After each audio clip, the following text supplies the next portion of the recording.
2026 ஆங்கில புத்தாண்டு நல்வாழ்த்துக்கள். துலாம் ராசி அன்பர்கள், துலாம் ராசி அன்பர்களுக்கு 2026 பிறக்கக்கூடிய இந்த தை மாதம் எத்தகைய சாதக பாதக பலன்களை தற்போதுன்னு பார்ப்போம். துலாம் ராசினாலே ரொம்ப நீதி நேர்மையானவங்க, நியாயமானவங்கன்னு அர்த்தம். மேலும் பார்த்தீங்கன்னா இவங்க யாருக்காவது ஏதோ ஒரு வேணும்னா உடனே விட்டு கொடுத்துருவாங்க.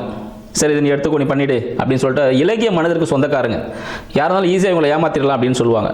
அத்தகைய பாசமிக்கவர்கள் யாருன்னா இந்த துலாம் ராசி அன்பர்கள்னு சொல்லலாம். இவங்களுக்கு இந்த 2026 இருக்க தை மாதம் எத்தகைய சிறப்பாக இருக்க போகுது அப்படின்னு பார்த்தோன்னா, ராசிக்கு 4ஆம் வீட்டிலே பார்த்தீங்கன்னா இவங்களுக்கு சூரியன், சந்திரன், புதன், செவ்வாயெல்லாம் இருக்கிறாங்க. அப்போ என்ன ஆகும், இவங்க வீடு சார்ந்த விஷயங்கள், தாய் சார்ந்த விஷயங்கள், சுகம் சார்ந்த விஷயத்தில் எல்லாமே கிடைக்க போகுதுன்னு சொல்லலாம். ஏன்னா 11ஆம் அதிபதி 4ல் உட்காந்துட்டு இருக்காரு. அப்போ எல்லாமே ஒரு பாக்கியமான விஷயங்கள், வீடு வண்டி வாங்கிறதுக்கான வசதிகள் இந்த காலகட்டத்தில் அமைய போகுதுன்னு சொல்லலாம். உங்களுக்கு ப்ராஃபிட் எதுனா கிடைச்சது, சரிங்களா, போனஸ் எதுனா கிடைச்சதுன்னா உடனே ஒரு இன்வெஸ்ட்மெண்ட்டாக அதை மாற்றிடுங்க. இல்லைனா அது நாகும் யாராவது வாங்கி போயிடுவாங்க. அது மேலும் காதல் திருமணங்கள் இந்த காலகட்டத்தில் துலாம் ராசி என்பவர்களுக்கு காதல் திருமணம் நடப்பதற்கான வாய்ப்புகள் அதிகம்.